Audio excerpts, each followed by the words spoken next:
Hi everyone, welcome back to Dose of Joy. Today we're going to be discussing core values, what they are, how knowing them will help you live life based on your terms, and finishing off with a step-by-step interactive guide to finding your own. Let's begin!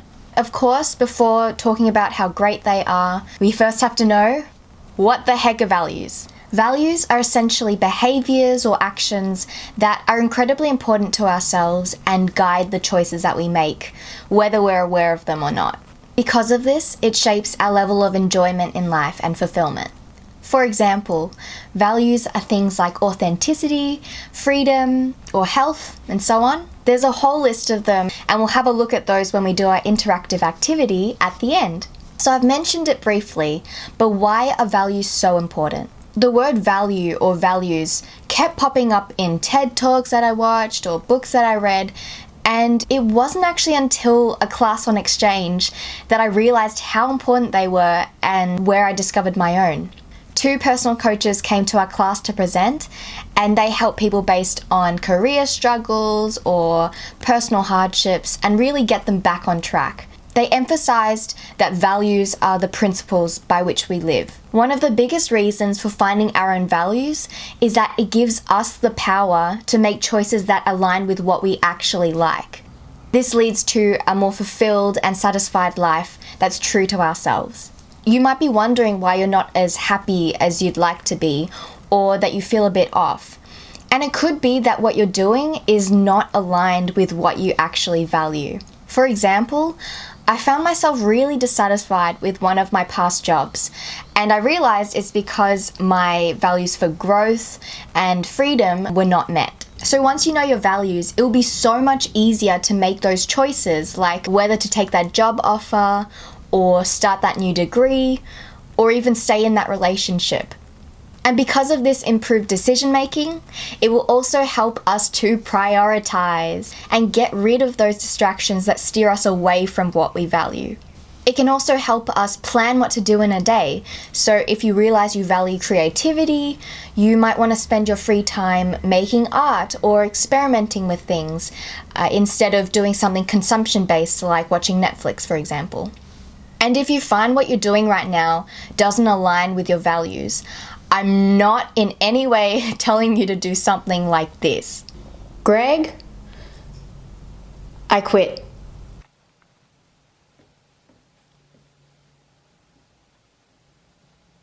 Nope.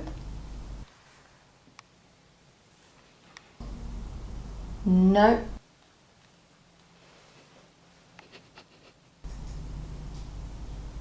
So find what's practical in your situation. If you realize that your job right now doesn't align with your values, it can be quite dangerous to just quit without having something like backup savings. So I'd recommend something like a compromise. For example, if you value autonomy and you don't feel like you're getting that in the job, you can do something like ask your boss if you can lead a project or do something that has more responsibility. By doing that, you have the stability and the income to do things that you actually want to do, and you get that extra autonomy and freedom that you always wanted.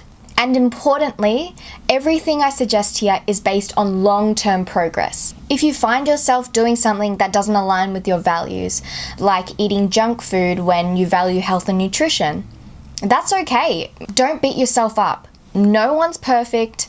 I am not perfect. I, do stuff. But make sure you learn from it and that you plan ahead for next time to not make the same mistake again. Okay, enough of this talking. Let's start the fun part and find our values. Make sure you have some way of documenting this. I personally recommend pen and paper because we all know how distracting computers are. And you can pause this video, get your things, but you better come back and do this exercise. No excuses. Okay, so step number 1, reflect on your past experiences. And to help with that, ask yourself the following questions. When have I felt the most fulfilled? When have I felt the happiest? From those, find concrete examples and write that down. And ask yourself, who was I with and what was I doing? Also ask yourself, what motivates me? And on the other hand, ask yourself, when have I felt the saddest or most dissatisfied? Again, who was I with? What was I doing? And lastly, would the absence of this experience or action interfere with my quality of life? Now pause this video and start to answer these questions. If you get stuck, that's fine. Just a few examples will do. I'll see you in the next step. Step number 2.